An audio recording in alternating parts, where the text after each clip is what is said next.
faces, worn out places, worn out faces, bright and early for the daily races, going nowhere, going nowhere.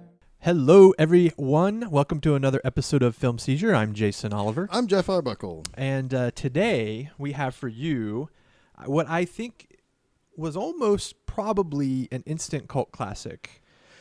Yeah. And I think its legend has grown more or less ever since. I'd agree with that because I think it's also divisive. Yes. And I think a good cult film should be. Sure. In fact, that's why it's cult, right? Is only a small group of people really, truly love it. And when they love it, they love everything about it. They love the fuck out of it. Or they love talking about every aspect of it, its faults, its flaws, it's what it does well, what it doesn't do well. And that's kind of what we're here to talk about today. And this movie is Richard Kelly's Donnie Darko.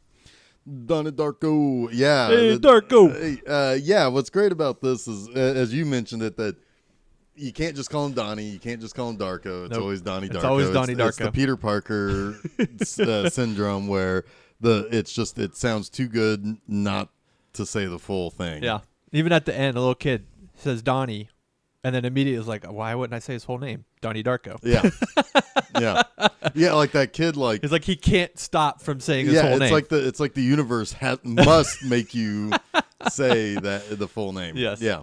I mean, it's very visual as a name. It is. It's evocative. It kind of. Well, yeah, because like when I first heard of this movie, it was probably through you and Shannon. Mm-hmm. Probably. The first thing I thought of was it's like, well, that sounds like it's dark. You know, it's like, oh, is this like a dark comedy? Is this a horror movie? Is this an action hero? It's a little bit of all of those things. It absolutely is. As it turns out. At one point, Jenna Malone's like, "What kind of name is that?" It sounds like a superhero name. A superhero name. Yep. Yeah. You know, so it's like, and in a kind of a way, you could argue that Donnie Darko is a superhero. Yeah, that's gonna have some. I'm gonna have some questions about that later. But you're probably you and Shannon are probably the two closest experts that I know about this movie. So I wish that we could have had Shannon on. It'd be fun to do a follow-up or supplemental to this episode with Shannon. Maybe he'll listen, and then he'll want to follow up on some of the conclusions or theories or points that we make. But our friend Shannon, he probably, even more than myself, developed a healthy obsession with this movie. Healthy, I will say. It was healthy. I don't think it ruined any lives. No, but I mean, but yeah, ruined some sleep. You ruined some sleep. Yeah, which I think that's kind of the fun thing about this. You talk to people who love this movie, and they all kind of tell you the same thing, that they've spent countless hours trying to decipher it.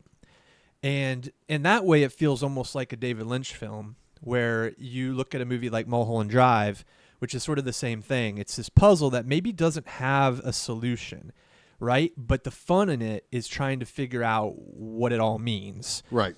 And that's why I wanted to watch the theatrical cut for this podcast, because I feel like the director's cut goes too far in giving us what Richard Kelly's vision was. Well, it still made me ask questions because until today, I'd never seen the theatrical cut. And I still had questions and ideas and theories and what I thought certain things meant and where things landed, no pun intended, as far as what ultimately needs to happen in this movie. But where things landed is, I still had things that I could think about like, what if this didn't happen, or what if this did happen a different way, or something like that. Sure, and I think we should talk about that because I think for me, the director's cut just closed too many doors. Fair enough. That's, I think, the difference, and I don't have the same sort of sense of mystery watching the director's cut than I did when all we had was the theatrical cut. Yeah. Now I do like the director's cut for certain aspects. Like if I want sort of a more tangible, if you will, which they never say the word tangent universe in this movie, but that's what we're dealing with here, right? Right. But yeah, it kind of gives you a little bit more to hold on to, I guess, and it's a different type of viewing experience than the theatrical. Sure. I don't think that the theatrical or that the director's cut is trash, like a lot of Donnie Darko fans feel. I don't think that's true. I think it's just as worthy. It's just a different type of tone and feel. Yeah, and I guess it depends on how you approach the movie originally anyway. Like, it's like if you saw it in the theater or you saw it when it was originally released on home video, if that was the first time you saw it, then that's your version. Yeah. Yeah. But, like for me, the first thing I ever saw was the director's cut, and that's just what I always went back to. But I don't think that is necessarily wrong. No, not at all. I mean, and it's a different, and there's aspects of the director's cut that I really like a lot that aren't in the theatrical that I found myself missing this time around, because it'd been a while since I've seen the theatrical, but I just recently watched the director's cut, and there were moments that I missed for sure. Well, also how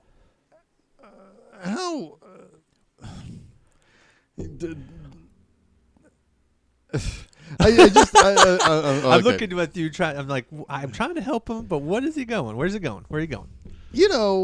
If the guy says this is my director's cut, yeah, and you say it's trash, right, get the fuck out of here, right. Who are you? But we now are also dealing with that lightning in a bottle. Sure, right, sure. Where if perhaps Richard Kelly had made more of a splash and had resonated more as a filmmaker since Donnie Darko, that maybe some people would feel less inclined to feel that way. Because while I'm fascinated with Richard Kelly's filmography, it has not exactly lit the world on fire. No.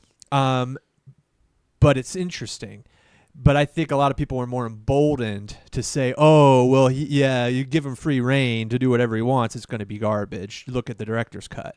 Well, most of the time people feel empowered to do that because they're at a keyboard, at a computer. Well, yeah, I know. But listen to our internet show, people.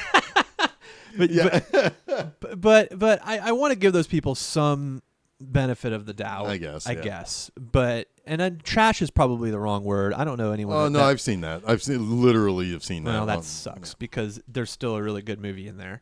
But anyway, I don't think we need to really belabor too much between the differences of the films. There really is one major difference, and that there is in the director's cut you are given these excerpts, like excerpts from the book, The Philosophy of Time Travel, throughout the film.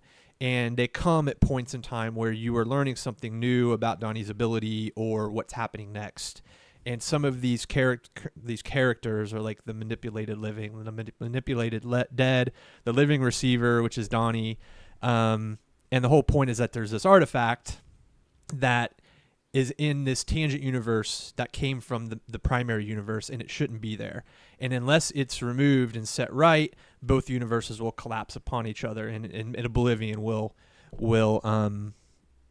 happen, right? And that's sort of the crux of it. And it kind of like this sort of spoon feeds you just a little bit too much for my liking. Sure, that's fair. Because watching the theatrical cut again is like, what the fuck? I love it. It kind of makes my brain go to other places again. So that's all I really have to say about the differences.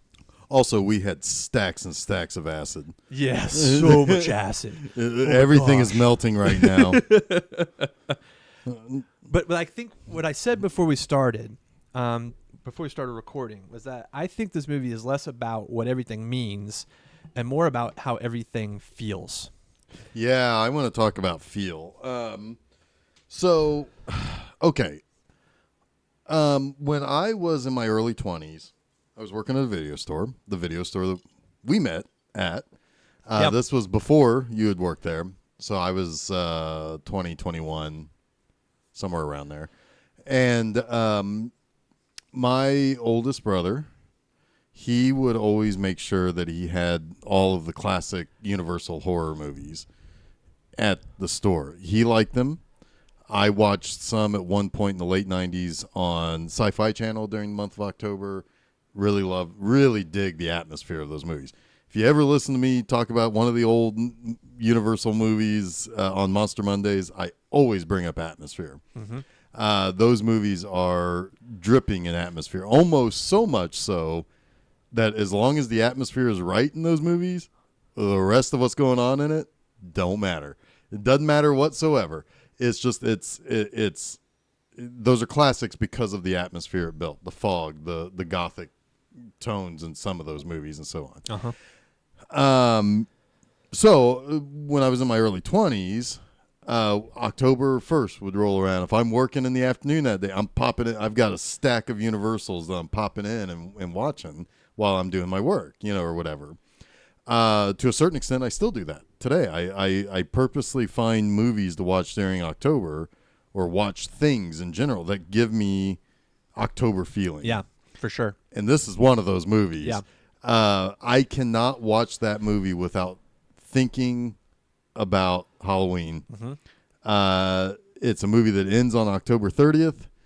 It's basically set like the final scene is at a Halloween party, essentially, even though it's technically not a Halloween party, but it's a de facto Halloween party. Yeah. It just so happens to coincide. Yeah. Right. And there's like all of these other things that that give me that feeling of my favorite time of the year when it's, we're watching this at the beginning of summer, essentially, mm-hmm. On a hot day, but I'm sitting there watching this movie thinking it's October. Sure. So it definitely has an atmospheric feel to it that I'm immediately drawn to. Yes. We talked a little bit while we watched about the tone of the film too, how it does a lot of different things with humor, with drama, with coming of age, with horror, sci-fi. Yeah, there is a horror element to this movie. Absolutely. It is not a horror movie. No. I don't even know which one of the genres. It probably sci-fi, I guess. Yeah. But it encapsulates so many different human emotion and movie genres without ever feeling like it doesn't know what it is. Like it has an identity in all of those things, right. And it never feels disjointed. Right, because it's in a way it's kind of like living. Yeah. If that makes sense. And it's also, I think you're like right about atmosphere. It's all bound by its atmosphere. Yes. Like nothing feels like it overreaches. Well, and if you think about it, like fall, things are dying. Mm-hmm. This is about a universe that needs to die. Yeah. For the other one to exist. Yep. So yeah, it is definitely it also captures that a little bit. There's you said that there's an impending doom throughout it. Yeah. To me, I mean, there's a literal doomsday clock. Yeah, there is. Yeah, it's told in the first scene. Yeah. It's here's the clock. And it's repeated at the end. Mm-hmm.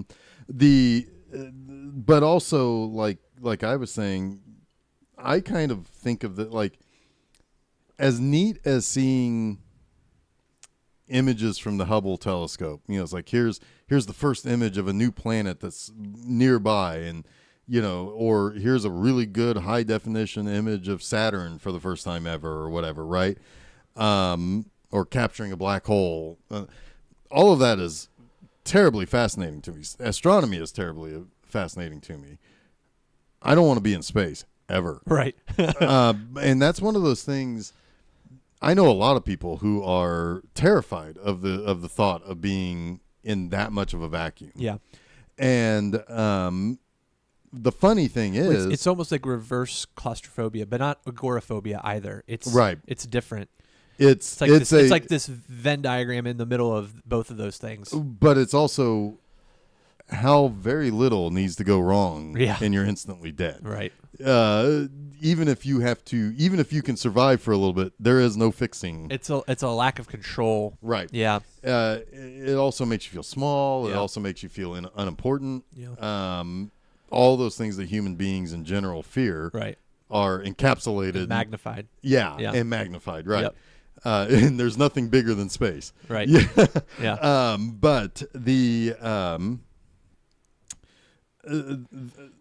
but so like the other element of that too is though it's like think about 200 years ago, the thought of being in anything that could possibly go as fast as an airplane would terrify somebody 200 years ago. So 200 years from now, if people are flying to space on the reg, Right. it's probably not scary anymore. Right. But I'm just getting on the shuttle to Mars, yeah, no right. big deal. Yeah. No big deal. It's like getting on the plane to go to Cali, Right. California or, Yep. or wherever, no big deal. So yeah, I mean, but using those present day sensibilities, that doom exists in this movie too, where you feel like you're not really in control. You have to see things go the way that they do, or it's even worse. Yeah, it's just that same feeling. Absolutely.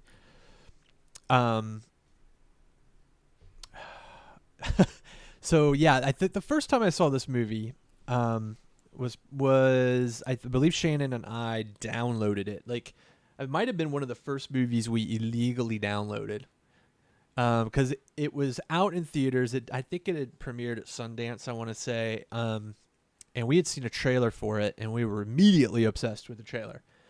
Like, this was a movie made for us. It gave us the Lynch feels. It gave us the sort of heady time travel sci-fi feels, that 80s sort of like this was 80s nostalgic before it was in vogue. Yeah. Totally. And it just hit all the right notes. And we as soon as it was available to pirate, we put on our peg legs and our eye patches, and we got that sucker and we watched it. And it was an okay quality. I mean, we're talking like 2001, 2002 here. You would not have stood for it today. No, I could not have handled that quality probably today. That's insane. I've gotten to be a quality whore. Yeah, you are. Yeah. Yeah. Yeah, I'm a slut for pixels. Yeah, and that's the funny thing, because it's like the stuff that I get at conventions and stuff is like VHS transfers. I know. And I get those so that I can write about them. And what I'm writing about, I really feel weird about it being in HD. Yeah, that's fair. That's fair. And I honestly, to some degree, agree with older films being sort of over restored. Yeah, because you do like I think we're watching Critters, and you mentioned it. It was like we could see the fishing wire so clear now. It's like, damn it, we wouldn't be able to see that if we were watching it on VHS. Yeah, right. Yeah. Right. So you lose something. And did we really need to watch Hamburger the Motion Picture in HD? No, we really didn't. No. But I mean, there are elements of that movie that would look better in HD. Well, I would have liked to have heard what the fart explosion sounded like in instead. THX or something. Oh my. Okay, so we digress here. But we watched it, and we probably had the same experience as almost every person who likes this movie had, where we couldn't stop talking about it. We after the movie ended, we just talked for hours about what it meant and what actually happened, and the ideas that we were seeing that were trying to be conveyed to us, right? So it was just really fascinating. You go back to the movie and you kind of go back to it with new eyes and try to figure it out all over again. But it never really fits together, right? Like, the puzzles just don't all fit. And some people, I think, let that frustrate them. Yeah. But for me, I enjoy it because I can create my own puzzle pieces that do fit. Yeah. You know? I mean, this is kind of how I felt. Well, okay, first of all, I always say when it comes to time travel stuff, it's like I've seen 50 years worth of old Doctor Who. You know, there's very, very little connective tissue to, if you go and fix this thing in the past, you've changed the past. Yeah. You know, it's like, but it's a kid's show. You know, the old classic Doctor Who was a kid's show. Who cares? He saved the day. You know, because he did this, Marco Polo makes his trip to India or whatever, you know. But then, it's like watching stuff that's a little bit more sophisticated like this. And I would say that after seeing Endgame the second time, Avengers Endgame, that is pretty sophisticated. They tell you what it's doing, what they're doing, how it fixes it, and how things that we assume because of entertainment is bullshit. You know what I love though about Endgame is the fact that the Russos and the writers don't even agree on the mechanics of time travel Right. and how it works within the framework of the movie. That fucking kills me. Right. I think that's hilarious. Right. But at the But end, it doesn't detract from anything. Right. At the end of the day, you know that if you go back and you fix and you put everything back to the way it was, then it shouldn't have gone wrong. Right. Sure. That's the idea. Right. Although there is one thing that never got resolved, which I'm sure Disney Plus will help us resolve. Oh, Loki. Yeah. Yeah. Well, yeah, that was all fucking commercial for a TV series. Well, it's all the people who really like that character getting a little bit of getting their fan service. Yeah. Like a lot of people got their fan service throughout the course of the movie, particularly in the third act. But there's ideas there that you think about. Like if you think about it on a timeline or think about it as a circular thing. Mm-hmm. My only problem is when you think about things in a straight line, that's where you get problems. Yeah. And I don't think you can. I'm tired of seeing things like Terminator movies trying to fit onto some sort of stringent, narrow line. It's like, well, that's not. I don't think that's how that really works. I don't. And that was something that like Endgame explained, right? Where you have like, if you go back here, your present self is back there, so it doesn't change anything that happens now. And so and Donnie Darko kind of fits in that same idea, right? Mm-hmm. It's like you've got to get this person on October 30th back to October 2nd. Right. This person or this artifact? Well, right. It's a little bit of both, I think. Maybe. And I also think that in many ways we never actually see the primary universe until the end. We're always in the tangent universe. I think so too. But what makes that weird, and this is where we could devolve and we could talk for hours, but what makes that weird for me is that Frank lures Donnie out of bed. Why did he do that to begin with? Right. Because doing that creates the tangent universe when he has to then tell him you got to go back and fix it. Well, I don't think that necessarily creates the tangent universe. I think the fact that the artifact comes through the portal creates the tangent universe. Okay, so it's not. But there should not be a tangent universe until that happens. Oh boy, here we go. And Frank is pulling Donnie out of bed in the tangent universe when nothing has happened to create it. Boom. Oh my God. Here we go. I would see this is fuck, man. Richard Kelly. He's probably talked about this movie so much. Oh, I'm sure, yeah. But that's why when the director's cut came out, I was really, really excited because I wanted more. Explain Right. how this whole thing begins. And I think what happened with the director's cut was it didn't necessarily answer the questions that we perceived as possible plot holes. It just it just closed doors and opened different ones. Okay. So here's so I got something here for you. Okay, cool. All right. So let's try this out. I do think the very, very beginning when he's asleep on the road is the real universe. Is the real universe? Because it's known that he sleepwalks. It's known that he's already in that mode of issue. Okay. So I think that is the beginning. What if he's actually in bed in the real universe and he's actually taken through a portal? That's what I think. So here's the other Yes. thing, right? So again, asleep on the road at the very beginning with his bike, real universe. Going to bed the next night, real universe. Uh-huh.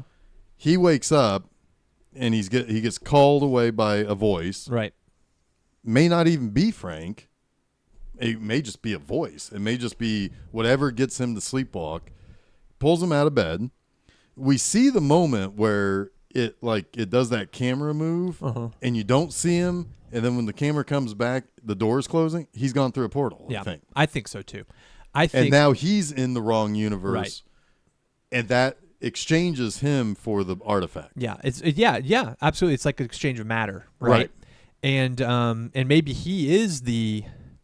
Maybe he's the artifact. He's the artifact. He's the living receiver and the artifact. Yeah. Although I think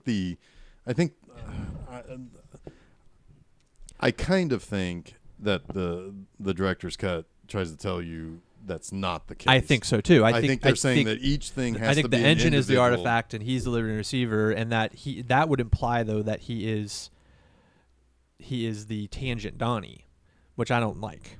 I think that if he's I like that he is. Well, I guess it doesn't have to be the tangent Donnie. I mean, one Donnie's as good as another, right? He's supposed to be there anyway. Hey, we got a fistful of Donnies here. I mean, he's supposed to be there anyway. He's just it's a different consciousness that's embodying Donnie in that time, right? Which I like. Yeah, I mean, because I think the reason why you feel that way and why I feel that way is the end when he has a recognition. Well, he's known what he's done, right? He's smiling. He's waiting for death, but he's happy because he saved us all. He's saved everything. Yeah, right. And he wouldn't know that if it weren't the same primary Donnie. Right. And I do like that again, using an Avengers analog here or analogy. Like there's like an Infinity War effect. Like half the people remember, half of them don't. Right. You know, it's like who got to remember this other universe, or who has tinglings of a memory of another universe. Right, like Frank touching his eye. Right. Yeah. Like Noah Wyle obviously knowing that Drew Barrymore is going to get fired. Right. And so he's kind of like protecting her a little bit while she sleeps. Patrick Swayze totally knows what's going on. That he got caught with the kiddie porn. Oh, Patrick Swayze. Oh my God, so many characters. This cast, for one thing, is phenomenal. It is. It really is. And I guess you have to kind of put that down to Drew Barrymore, right?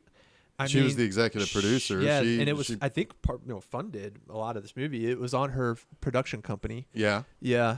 Flower Films, is that right? Yeah, I think so. I don't know how much of the money she put up, but I'm sure she drew the talent that she drew.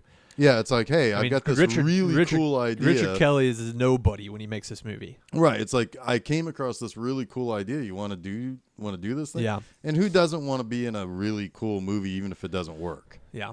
You know, it's like, this is that real sweet spot in the second half of the 90s and the first half of the aughts, that you get these really weirdo movies, these really far-flung ideas of what, in some cases, what reality is, what the internet is, what is the human condition. Yeah. And they're represented in existential filmmaking. Right, and it's represented in very different genres, I guess. And and this one just uses all the genres. Mm-hmm.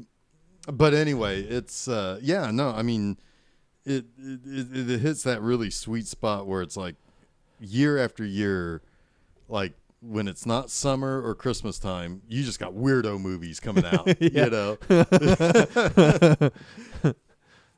And a lot, well, we've talked about the 90s in general and the films that were coming out, but I think this one, I said earlier that it had that, 80s nostalgia before it was a thing, right?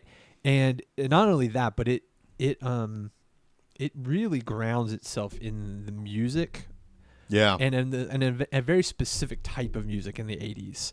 Your 80s, new wave, dark wave music. You've got your NXS, Tears for Fears, Echo and the Bunnymen, Joy Division are all represented in this movie. The Church Under the Milky Way, right? Just an incredible soundtrack that really, in a weird way, kind of set me down a new path of discovery music-wise when I saw this movie, because I was in my very early 20s, and even being a product of the 80s, a lot of my 80s tastes were more in the mainstream. Sure. So I started really digging back into the back catalogs of these 80s artists that I'd liked one or two songs of, but didn't really know their whole catalog. So, Right. discovering bands like the Joy Division and the Echo and the Bunnymen, right? It was kind of cool. And this is one of those movies that of a lot of movies that came out around that time that sort of started nudging me in that way musically. So, yeah. So kind of getting back to talking about the cast. Sorry, musical diversion. No, that's fine. Because I think the music is part of the cast. Yeah. I think it's a character. I think the tone is a character. Yep. This movie is so dependent on supporting cast being right because Donnie himself, as interesting of his character as he is, he's got all of these little satellite characters kind of floating around him that I want to know more about. And not only that, but what's interesting is that he is being pushed along a path. Right. By forces that he doesn't understand and can't really control. But you also have all of these people around him who are real people who are having very similar effect on him. Right. That is just as unconscious.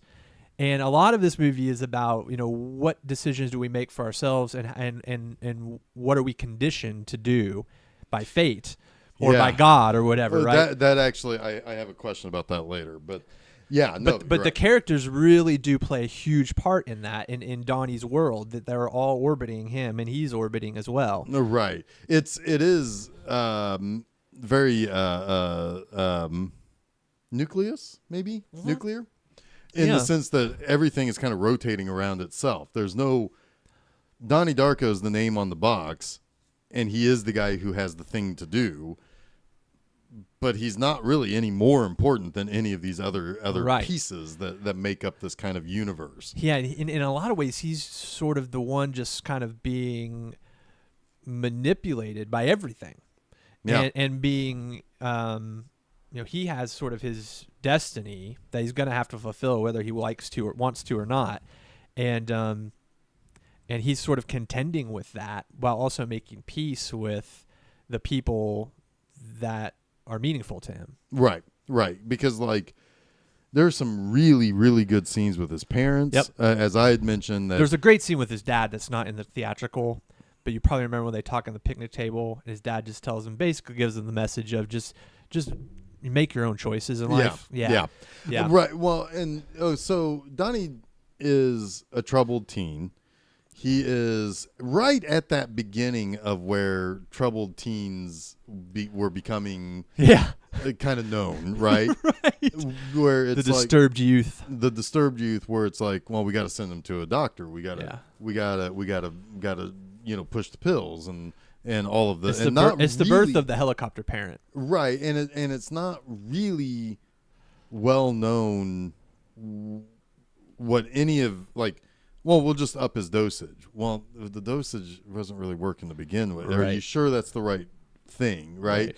They didn't know because the 80s weren't a great time for knowing much about mental health. I'd argue that maybe even now, today, it's not a great time to know much about mental health, even though doctors know more. So he's troubled. He's probably schizophrenic, although is he? Or is he being manipulated and it's manifesting itself as schizophrenia? Well, yeah, I think in a lot of ways he is troubled. He's had problems, but he even says, well, I'm past all that now. And I think he probably was making progress until the Tangent Universe appeared. Right. And now he's talking about meeting new imaginary friends that are called Frank the Bunny, and his doctor is visibly disturbed by it. Yeah. She's like, shit, we're going backward now. Right. Yeah. And but his parents don't write him off as trouble or, well, we'll just send him to military school or whatever, or anything like that.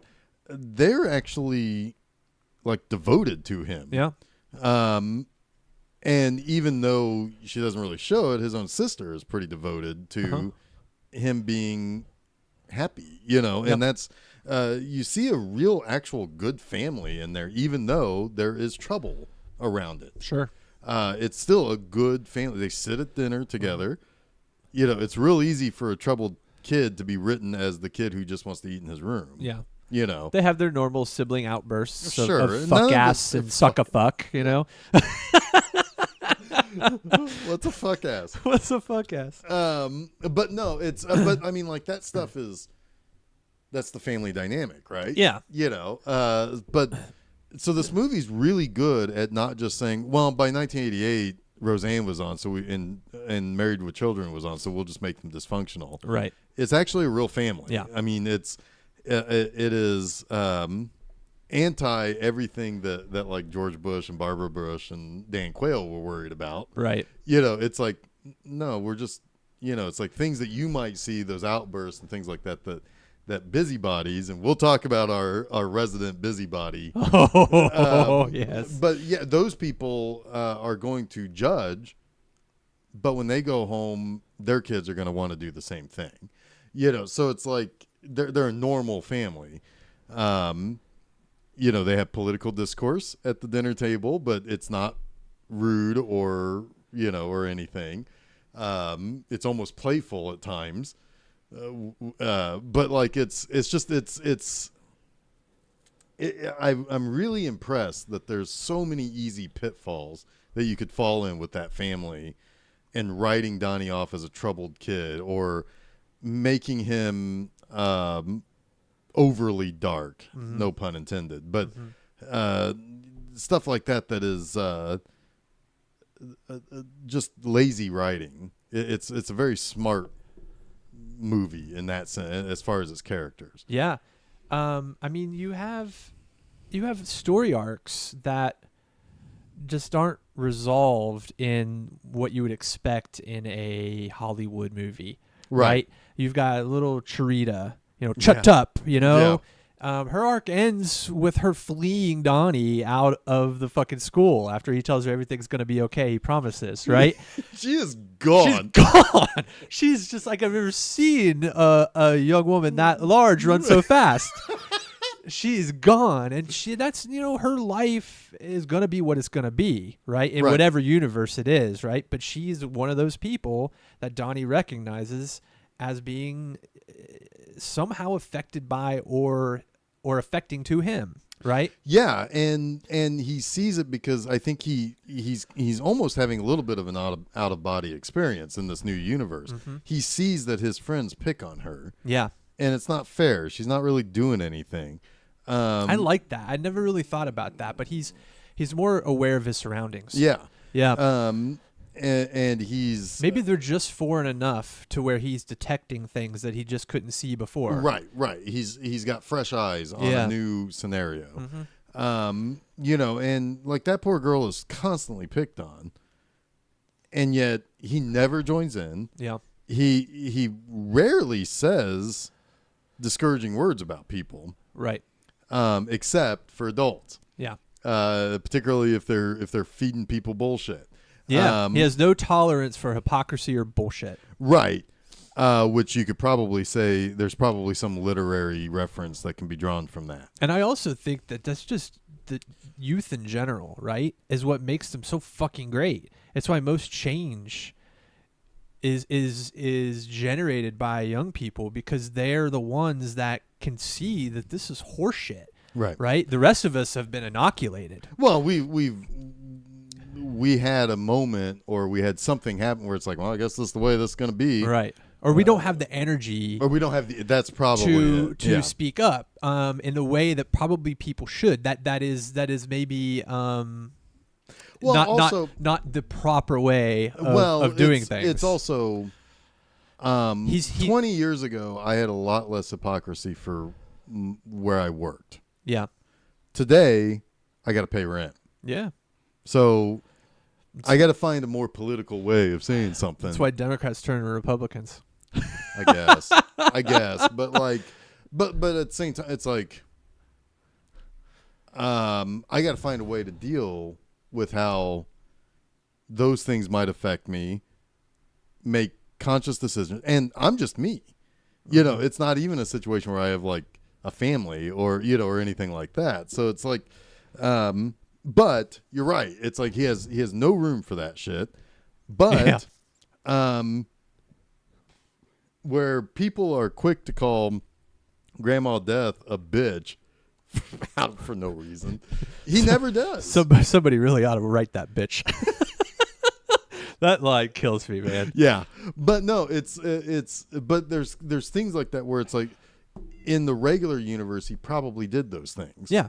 But in this new universe, he's risen above it. Maybe he has risen above it, but he's also, I think, distracted from it. Yeah, right. None of that shit. It doesn't fucking matter. He's like, there's something really big that he doesn't understand that's happening that he's got to confront and he's understand. Able to perceive that, and maybe that's what I mean by risen above it. Yeah. He perceives the bigger picture and not all of this bullshit underneath. And I like when he talks about the lack of free will with his teacher, right? Which it's Noah Hawley who plays that character. Noah Wiley. Yes. He really he has a conversation. He's like, no, I don't think we have a choice if we're working within God's channel or some perception of this thing that has to happen, or else we're all doomed. Right. It makes you wonder about that too. Is it inevitable? Does Donnie have a choice? Are we all on a path that we can't change? Right. If we were to know our future, could we actually change it? Right. And I think that's interesting because Donnie, you get the sense that he doesn't feel like he has a choice, that he's being pushed along, and he's seeing all the signs point to that. And even though literally seeing shit coming out of people's chest, directing them which direction to go. Right. Yeah. And it's kind of a scary thought, but it's also maybe a comfort. Yeah. It's like, well, I mean, that's the way things are, Yeah. It's, I mean, and I think again, we're kind of talking, part of like why he makes peace with it, Right. And again, that's also, you're talking about like having that more liberal mindset of, I can still change what I'm doing. Right. But maybe you can't. Maybe you can't. Yeah. I mean, and that's something that Jeff, adults make. Jeff, I'm gonna have to stop you right there, because if we continue this conversation, I might lose my job. Okay. I mean, yeah, cool. I guess I'm gonna have a new co-host next week because I'm gonna keep talking about it. So anyway, but no, it's like it's again, that's the idea of like kids thinking that they can be whatever they want to be, or they can do whatever they want to do. I will make change. I will be, all kids have a little bit of ego, right? And kids, I mean like teenagers in particular. Adults settle into the understanding a little bit easier. It's like, it's like an invulnerability that slowly erodes into an understanding of your own mortality. Right. Yes. And understanding of your own limits. Yeah. Too. It's like, as a kid, I thought I'm going to be a race car driver and I'm going to win the Indy 500. Mm-hmm.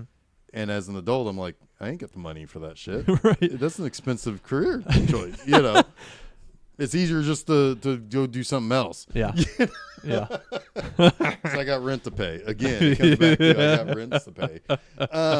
But no, so you brought up something that I did want to talk about. That was Noah Wiley in that conversation. So, where did I get Noah Hawley? Was that Howley? I think that's a guy who did the Fargo TV show. Never mind. Oh, okay. But yes, what did I bring up?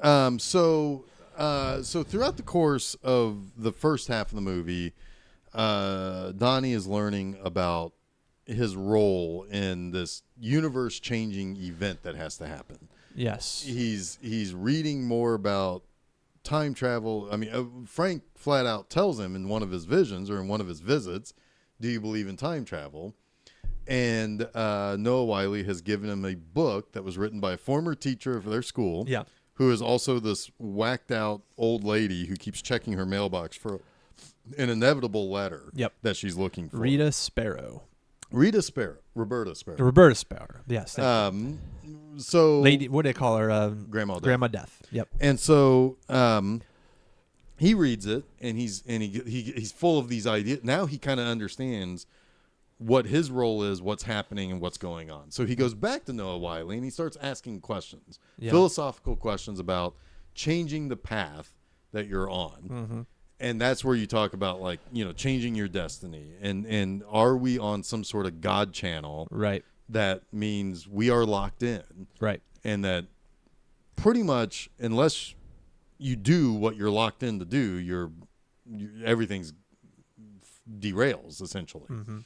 And so Noah Wiley's like, I can't really talk about this anymore. Right.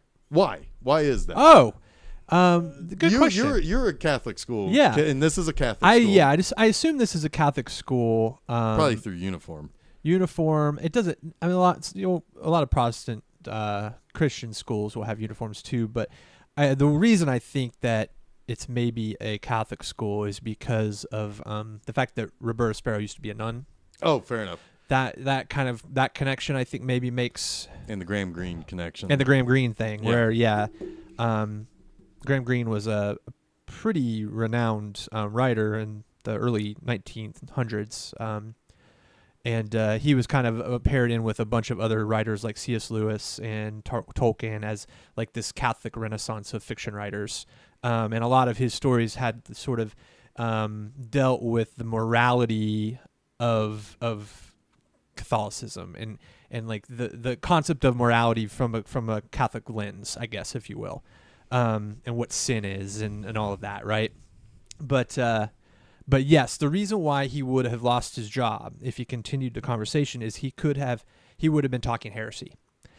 If you begin to doubt God's path. But God, it's actually the opposite. Man has free will. Oh, okay. And if you start to contradict that in the lesson of a teacher-student engagement in school, that would technically be heresy and against curriculum, and in a Catholic school. So he could be fired. Fair enough. Yeah. Okay. Yeah. Okay. So because Donnie is pressing him, it's like, I don't think we have free will. Right, because he's seeing he's being pulled and manipulated to do a thing. Right. Gotcha. Okay. Yep. I gotcha. Okay. Because I thought, because most of the time you would think, like, if this was made by PureFlix, if this was God's Not Dead 4, right, it would be the other way around. The teacher would be God's way. God's will. Yeah. That is what's key here. Yeah. All bow down before the Almighty God King. It's an interesting contradiction in a lot of Christian theology, is that idea of God's will versus free will. And because that is a very that's a crux in a lot of these kind of, like, God's will be done. You hear that all the time, right? But wait a minute, we have free will, right? So what's God's will? Right. Is God's will the choice I should make, or is it the choice I'm gonna make? Right. Is it or is it a choice that God will make for me? Right. Right. Right. Because you hear a lot at times of, like, well, essentially once you go to heaven, everything is stripped from you, and you basically don't have free will. So what's the point in fighting towards that? Right. If you're just going to lose it anyway. Yeah. That must be a Protestant perspective there. Well, that's interesting too, because the only thing I think, and this is Joe Bob mentioned this a few weeks ago, and he had the nail right on the head. The only mention of hell in the Bible is as an absence of God, right? Mm-hmm. That's really the only true thing. God, fuck. The only, like, biblical thing we've been told in Scripture of what hell is. Right. And it's that you're not in the presence of God. Okay. Right? Fair enough. There's no pitchforks or flames or anything like that. We like to tell stories and create antagonists. It's creating fear. Yeah. Right? And it's obedience by fear. Yep. Yeah. And that's the church. Right. That's not probably what was intended. Well, and it's also exactly. And you talk about obedience through fear. That's parent to child, church to society. Is a very similar. And what you had, and we're on a big tangent here, but are we in our own tangent universe? Yes, we're in our own tangent universe. But Joe Bob also mentioned this. What happened was Fatima, Portugal. Supposedly, the Virgin Mary appeared to 3 children in Fatima, and she showed them visions of hell, right? And said, you need to tell people about this. You need to warn them of that hell is real, essentially, right? And they did, and people somehow believed them, and it created this big stir, and supposedly people were healed at Fatima, and this big, huge, like a miraculous event occurred, right? And the church can't just come in, can't just say that something happened, like a miracle happened, right? So they have to investigate, and really, I think what they investigate is how much can we get away with here? How much can we actually use of this hysteria to our advantage? Yeah. Which is what I think happened there. I think, and if you're a Catholic, I'm sorry, but this is what I believe. Well, you grew up Catholic. You got.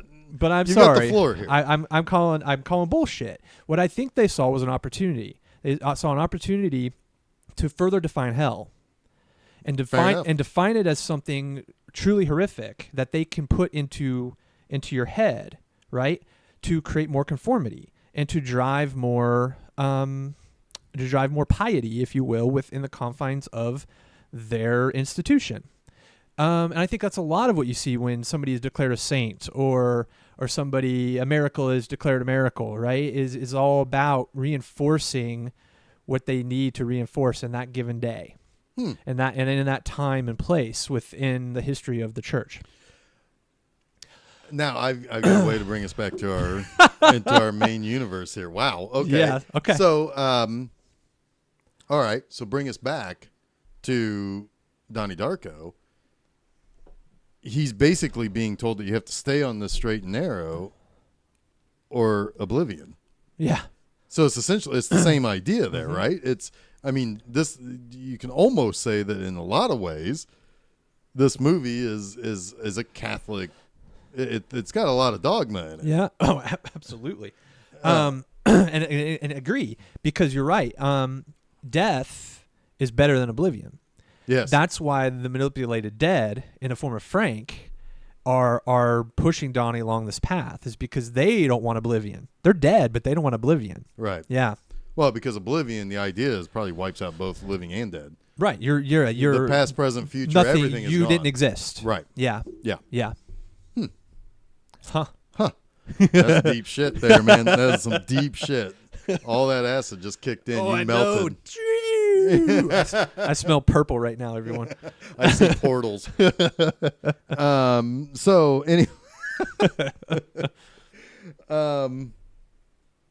yeah. So okay. So I know.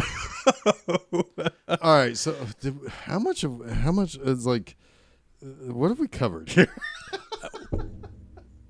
That's a good question. What have we actually covered? I'm assuming that most people who have seen Donnie Darko follow most of this. At least people who like Donnie Darko following most of this. And for the people who haven't seen Donnie Darko, I don't really think that we've done anything to quote unquote spoil it. Right? No, because it's this told movie from is kind of unspoilerable. And it's yes. And while things happen linearly, Yeah. You know what he has to do. Yeah. Yeah. I mean, it's pretty clear. Right. This movie is not going to end with oblivion. Right. And it's also pretty clear like how it needs to end. Like he needs to die. Right. He was pulled away from the accident. Yeah. I mean, it's the first thing I noticed when I watched this movie. It's like, oh, he was supposed to be in that bed. That's probably caused some fucking shit. Yeah. Yeah. Right. Yeah. It ripped the universe. Right. Now, next question. Okay. So in the real world, where'd the airplane engine come from? Yeah, so this is my guess is that there is an airplane with a missing engine. So this in is the real world. This to me is where I have never been able to wrap my brain around it. This is where I wish I had Shannon. Yeah. Okay. So let me set this up so that people understand who haven't seen this movie what we're talking about. Okay. So the movie begins with essentially an airplane engine crashing in through the Darko's house through Donnie's room. He wasn't in the room, but he knows that he has to be in that room on October 2nd. If he doesn't do it by the morning of October 30th, oblivion. Everything is gone. So at the end of the movie, he gets back to that bed on October 2nd. You see him in bed as the airplane engine crashes through. Now, in the Tangent universe, that airplane engine, they don't know where it came from. Right. There's a serial number on it, but it's scorched. Yeah. They can't read it, so they can't match it up with another plane. Right. Which is the universe's way of saying this doesn't belong here, I think. Or maybe it is written on there and they can't read it because it's from another universe. I don't know. I know a thing or two about multiverses. True. You want me to talk about multiverses? No. No. Anyway. So anyway, at the end of the movie, the airplane engine, we know that from the Tangent universe, it came from a plane that his mother and younger sister were on. Yes. Right. It somehow fell through the portal as everything was collapsing on itself and went back in time. Yeah. So now, on October 2nd, 1988, in the main universe, where did the engine come from at that point? I think it's an artifact. So you think there's some sort of circular... I do. I don't think this can be repaired. But I could be totally wrong. That's why I love about this. I don't necessarily think that Richard Kelly believes that. I think that it all makes sense to him. How that happened, I just can't quite grab it. I just don't understand it because of the... When they at the beginning of the movie, when they were there, when the FAA was there, were they... Because here's the thing too, is like what actually creates the Tangent universe? Like what is the thing that wasn't supposed to happen?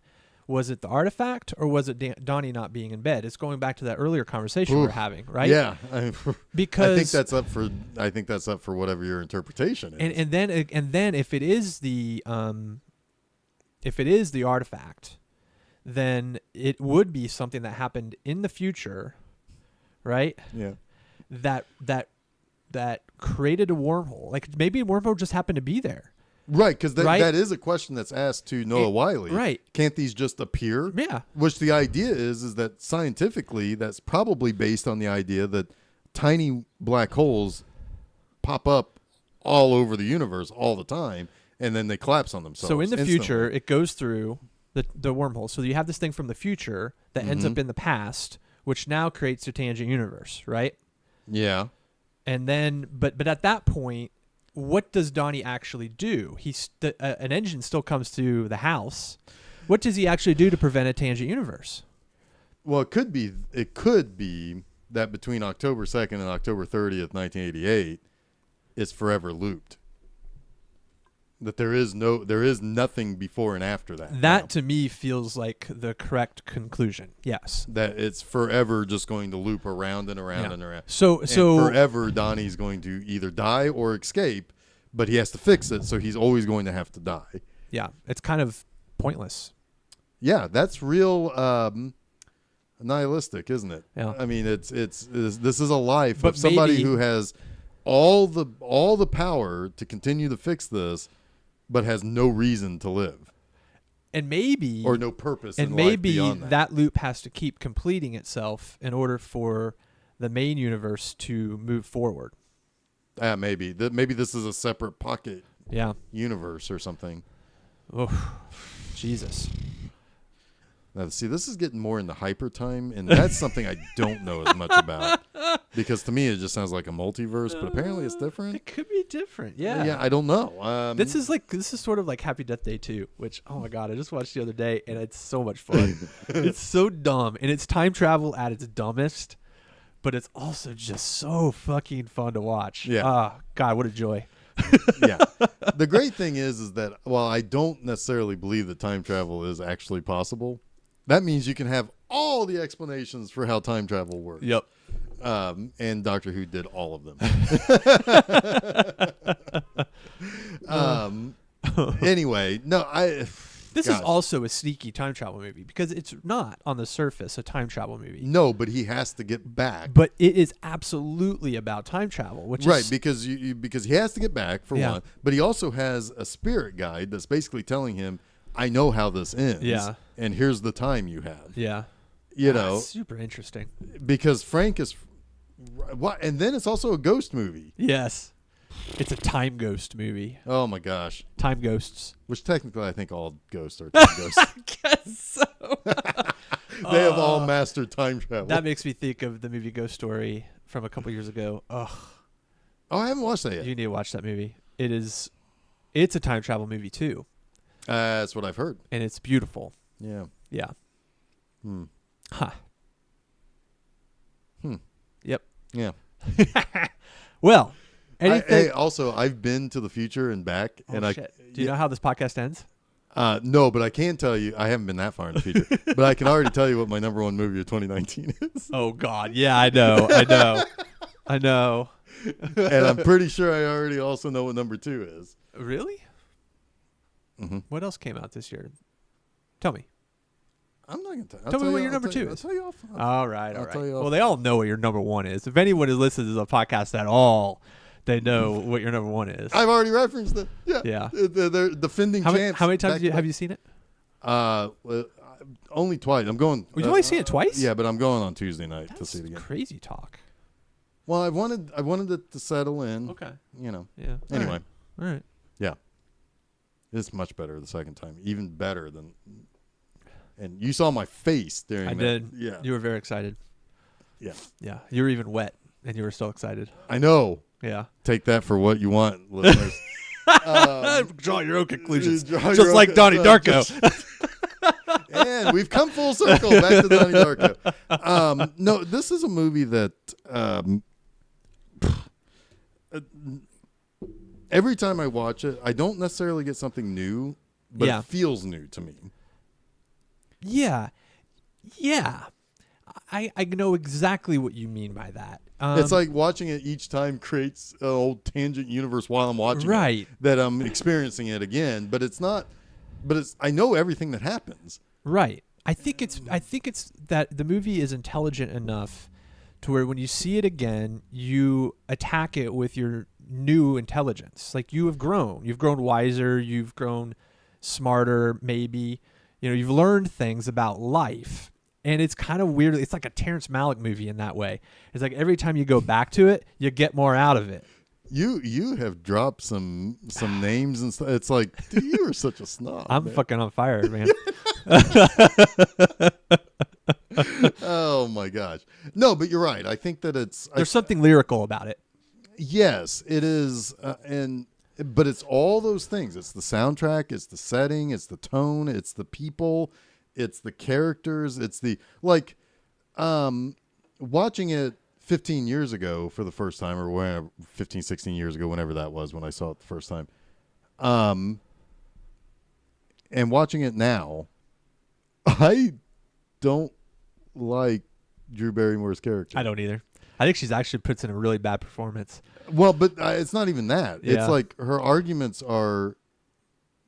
You're still trying to play that young card of I'm going to change the world. Yeah. And it's like, this is not where you do it. This is not how you do it. She's not playing well within the system. Exactly. And it's like, and she's not going to be able to affect change unless she works within the system. exactly. And So she hasn't learned that lesson yet. She hasn't learned that lesson yet. And maybe that's what Noah Wiley takes from the old, or from the destroyed universe, that, you know, maybe that's what he's thinking about in that sense, in that final moment that you see him. But yeah, no, I mean, it's like when you're younger, it's like, fuck yeah, these people are stupid. Right. And then you grow up and you're like, oh yeah, those people are stupid. But again, it's like, take note, Facebook and Twitter. You don't exact change by calling somebody a name. Right. Yeah. Yeah. And when you come across that guy who says, I believe this, fight me, he doesn't want to change his mind. He just wants to fight you. Yeah. You know, right. You're wasting your breath. Do something else that is important. Yeah, we don't want you here. It basically is what the principal tells her when he fires her. Yeah. Yeah. And It's like, I don't need to give you a reason. Just leave. Just leave. Yeah. Yeah. And you know what? while that's a shitty way to fire somebody, he's not exactly incorrect. If she's not going to play within the system, you can't be in the system. And when it comes right down to it, agree with him or not, agree with their curriculum or not, he's well within his rights. Yeah. She's the one who chose to teach there. Right. So, I mean, that sucks, but that's also life. Right. Yeah. Yeah. I mean, yeah, exactly. Exactly. Yeah. Yeah. Right. We need to talk about Kitty Farmer. Yes. We can't end this without talking about Kitty Farmer. And we really need to mention Patrick Swayze. Yes. So we started talking about cast and we went other ways. Right. But you can't talk about one without the other. Yeah. So I'll talk about Patrick Swayze. Okay. Patrick Swayze is an asshole. Not in real life. I miss him. I miss him. He had some great friggin' movies. He was that's a goddamn loss, man. Yeah, I know, right? Too fucking soon, man. Yeah. I really feel like he was starting to hit like his irony, like angle too. Like he was becoming self-aware. Yep. Patrick Swayze, and then we lost him. Yep. Ugh. So Patrick Swayze in this movie is a self-help guru, essentially. And kind of those, kind of like, what's the guy with the big face, and the big teeth? Wait, what? You know, Ernest Angley? No. You're talking about televangelists? No, I'm talking about self-help people. Tony Robbins? Tony Robbins. Yeah.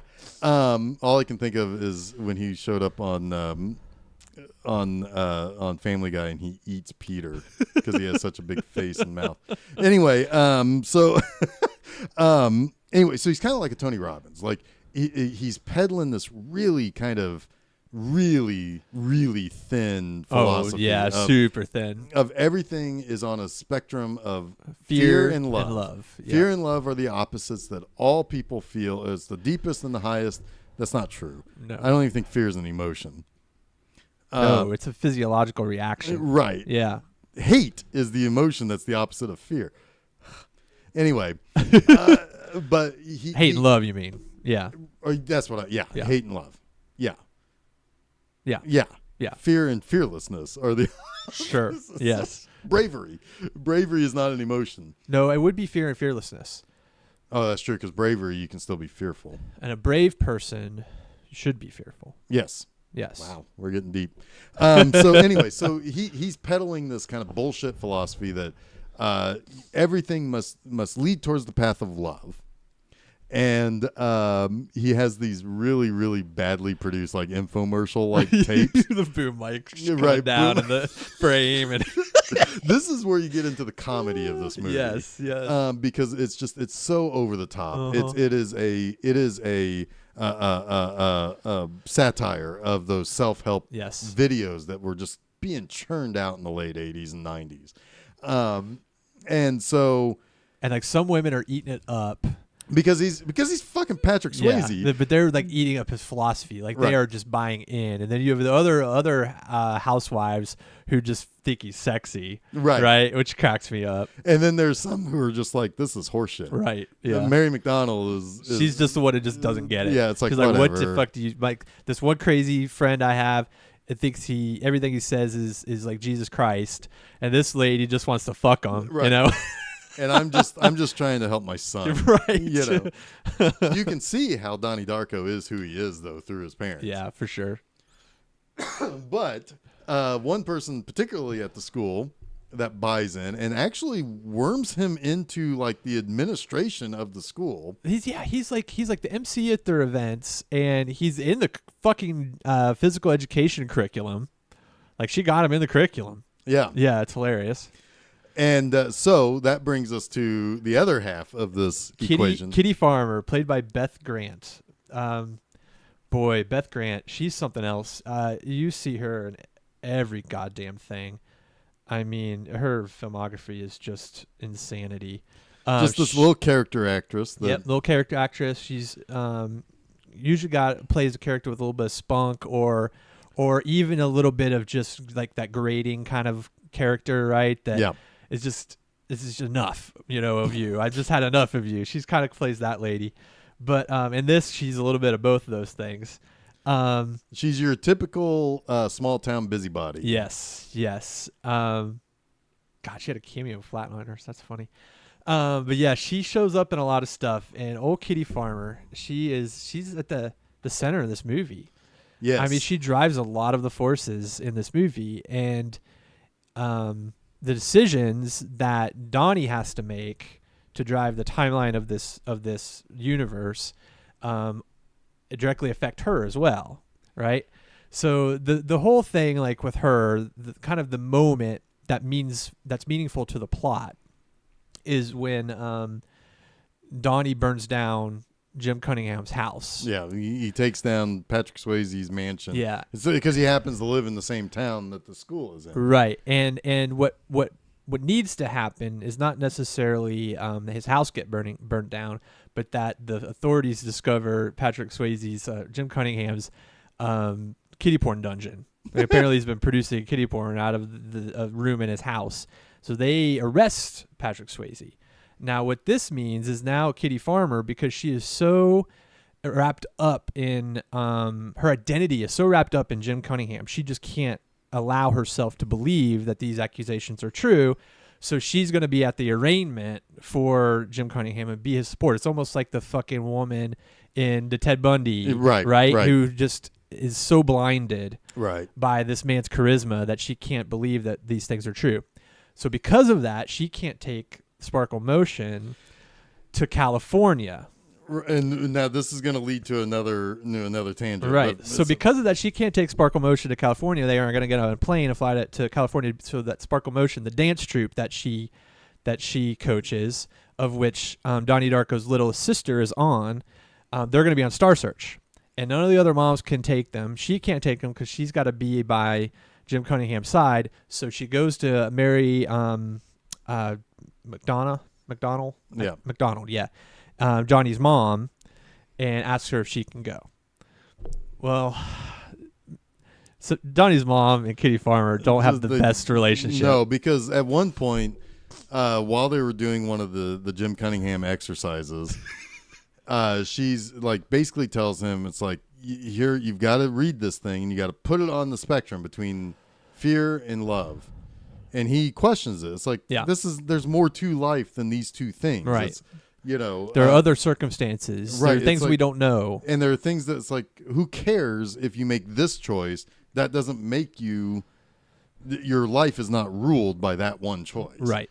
And this is Donnie again trying to fight also with this idea that maybe he doesn't actually have responsibility for his own actions. Like he's being forced to do other things that he doesn't necessarily want to do. Right. And so basically he tells her to shove up her ass. Yeah, shove her I forget what it's called, the chart up her ass. Yeah. And so he gets in trouble, and then that drives a further wedge between his mom and Kitty Farmer, right? Because she's basically like, you need to go home and look in the mirror and pray that your son doesn't go too far down the path of fear. Without exactly saying it, she questions her ability as a parent. Right. Yeah. And so now, but now she needs something from her. Right. Yeah. Yeah. And so Donnie's mom is like, oh, gee, I don't know, Kitty. Yeah, it's a bad weekend. It's a bad weekend. My Jim, I think, was her husband. He's in another town. Yeah. And maybe perhaps the most quotable line. It is the line of the movie. Kitty goes on and on about how this is everything we dreamed of. It's like everything your daughter and the rest of us have dreamed about. Really? Yeah. A school's dance squad getting on the Star Search is also the parents' dream. Yeah, it's Kitty Farmer's dream. It's Kitty Farmer's dream because she's sure shit is. She told at the school's talent show, she told them that failure was not an option. Right. Not an option. Not an option. I wonder what failure would have looked like, to be honest, because they're not that great at dancers. No, it's kind of embarrassing. Yeah. It's rather embarrassing. It sure is. Anyway, so she's like, this is everything we dreamed about. It's everything Samantha and the rest of us dreamed about. To which then she says to to Donnie's mom, oh, God, she delivers this line with such conviction. Sometimes I doubt your commitment to Sparkle Motion. I've used that line countless times in my life. Countless times. Whenever somebody wants to do something you don't want to do, or they're like bucking a trend, and I want to like needle them with just a little bit of fun, I'll say that to them, and it's just the best. I probably have heard that. It's the best. It's the best because most people get that line. They understand. Even if they don't know what the fuck sparkle motion is, they'll understand what you're trying to convey to them. It's just perfect. It's perfect fucking writing is what that is. If Richard Kelly doesn't go down for knowing anything other than that, he's won. It should be on his fucking tombstone. His tombstone says, "We all doubted his commitment to sparkle motion." The other Rest line in of the peace. movie. The other line of the movie. Oh, it's also Kitty Farmer. Wait, what? No. He told me to Oh yeah. He told me to forcibly insert the life chart up my anus. Yeah. Oh, it's a great delivery of that line too. But no, I'm referring to the psychiatrist when she asks Donnie. She asks Donnie if he ever didn't get what was a disappointment in his childhood or something like that. Right. And he mentioned that he didn't get Hungry Hungry Hippos for Christmas one year. And then she says, with the perfect sort of like straight-faced, straight-laced psychology seriousness, she says, "How did it feel being denied these Hungry Hungry Hippos?" Oh, look, it's so proper. These hungry hippos, Yes. but she has no concept of what they are. Right. It's so Which good. is so weird because it's like you would assume she probably has children or whatever. And they were a pop culture sensation. Yeah, I mean, it was a game that was like, it gave parents headaches all across the world. Yeah. That and the Pop-O-Matic bubble. Yeah. Yep. I always hated the Pop-O-Matic Trouble commercial. You know why? Oh, the commercial? Because every time they popped it, it landed on 6. And it's like, I don't think that thing works. 11-year-old Jeff's like, I don't think that thing works.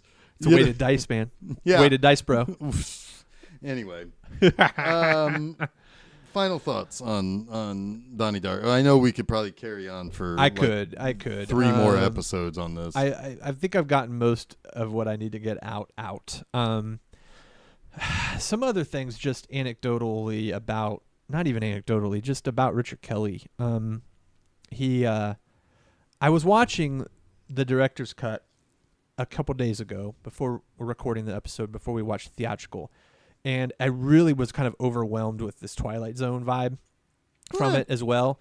And it makes perfect sense that he's a huge fan of the Twilight Zone. He made a movie, The Box, which was about the famous Twilight Zone episode about the choice. Right? If you hit the button on the box, then you'll get $1 million or something like that, untold riches or whatever. But somebody else you don't know is going to die. Right. It's that big moral question of, not even a moral question. It's pretty much touching the box is bad, but it's like it's a temptation episode, right?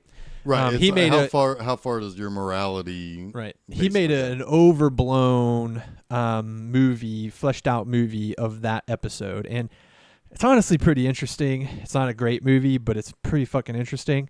But the movie, his opus, if you will, I love it when a director makes a movie that gets a lot of interest, makes a little bit of money, right?